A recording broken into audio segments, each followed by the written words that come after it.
Pozdrav je telefonski fan ovdje i dobili smo drugi trailer za Blue Beetle. I bolje od prvog, to je definitivno.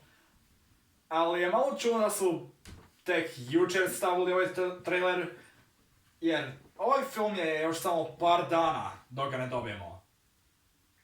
Par dana, ne tjedana, dana. Ljudi, zašto? Koji vrag? Što je sa marketingom ovog filma? Ok, uglavnom... Znači, ovaj trailer je mnogo bolji nego prvi. I ovaj put zapravo izgleda kao film koji je zamišljen za kino, a ne za streaming platformu. Jer ovaj video je originalno trebao ići na streaming platformu, ali su onda rekli da ipak treba to staviti u kina i mislim da je to bila dobra ideja, jer u današnjem vremenu streaming filmovi su kao filmovi koji idu ravno na DVD ili ravno na TV, znate kao TV film. Ovo je doslovno trebalo biti takva situacija, ali drago mi da nije. Sada, trailer sam po sebi. Znači, drago mi je da vidimo više Blue Beetle u svojem odijelu, koje je zapravo pravo odijelo, a ne CGI. Marvel, daj zapišite to, jebu vas. I izgleda dobro, izgleda stvarno dobro, ovo odijelo koje ima je uvijek izgledalo dobro, bar meni.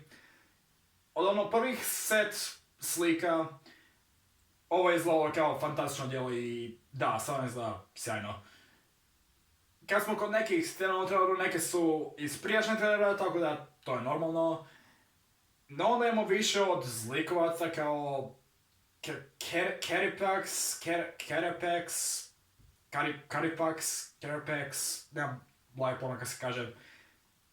Ovo je neki lik u ogromnom robotskom oklopu koji izgleda kao jedan od jegera iz Pacific Rim filmova, ako znate o čemu pričam. I izgleda kao da će se on i Blue Beetle poći jedan s drugime i to će vjerojatno biti najbolja stvar veza u filma, možda. Što se tiče drugog zlikovca, ne znam, ona jednostavno, tehnički ona kaže da Scarab, što je zapravo Blue Beetleovo odijelo, pripada njoj i to je već jednom ono što znamo. Mislim da rekla da će promijeniti svijet s time, ali ne znamo što to tehnički znači, tako da može značiti bilo što. Znači, nemamo pojma što mijenjanje svijeta sa čudnim, organskim, vanzemaljskim tehnologijom koja izgleda kao buba može napraviti. Stvarno nemam blagog pojma. Sada, ovaj film je komedija, ali komedija na Marvel način, iako je ovo DC film. A kad kažem komedija na Marvel način, znate da to definitivno nije kompliment, jer Marvel ponekad imaju dobre komedije, ali kada su loše, onda su stvarno loše. Kao, vrlo loše. Možda čak i grozne. Drugim riječima, većina šala u ovom Blue Beetle traileru izgledaju malo, kako da kažem, definitivno ne dobro na bilo koji način. Jednostavno nema dobrih šala, jednostavno je kao, samo nešto kažemo ili se nešto dogodi. Sada, nemojte me krivo shvatiti, šale koje su fizičke, koje nisu verbalne, drugim riječima, kada likovi u ovom traileru nešto naprave, umjesto da nešto kažu, te su zapravo malo smiješne, znate. Pogotovo onaj dio na kraju trailera koji on neće reći, jer samo morate vidjeti to za samo sebe, jer to je jednostavno, bilo je urnebesno, nisam se mogao predstaviti smijati. To je bilo smiješno, ali većina jednostavno, kao, nešti. Sada, ovdje može stvoriti bilo kakvo oružje na koje Hyman Reyes, to jest Blue Beetle sam po sebi, može zamisliti. Znači, u prvom traileru smo vidjeli kao mačeve i slično, u ovom vidimo te mačeve na jednu, sekundu, tako nešto.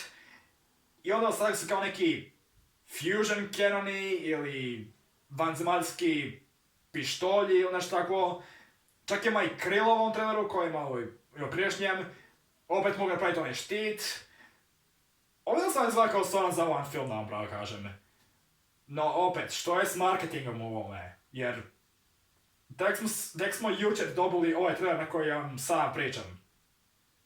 A film je vrlo uskoro ovdje. Pa... ne čini se dobro. A ako ovaj film faila, onda to može značiti kao posljedice, jer ako ne znate, James Gunn je sada direktor cijelog DC studija, znači on je glavni tamo. I on je rekao da, iako je Superman Legacy tehnički rečeno prvi DCEU film, on je zapravo rekao da je Blue Beetle na neki način pravi prvi DCEU film, tako da... jer Blue Beetle više nije DCEU, jer je sada DCU ili je i jedno i drugo. Neki ljudi kažu da je Flash, na koji sam već napravio video, pa ako niste to vidjeli možete.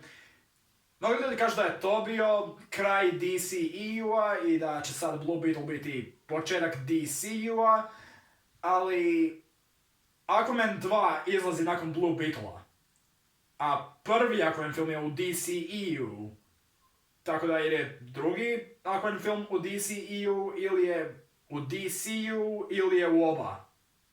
Tako da, mislim da svašta je ovu situaciju. Ovo je poprilično kompetitivno sad, jer tehnički novi DC svemir je samo na pola reboot, koliko smo shvatili.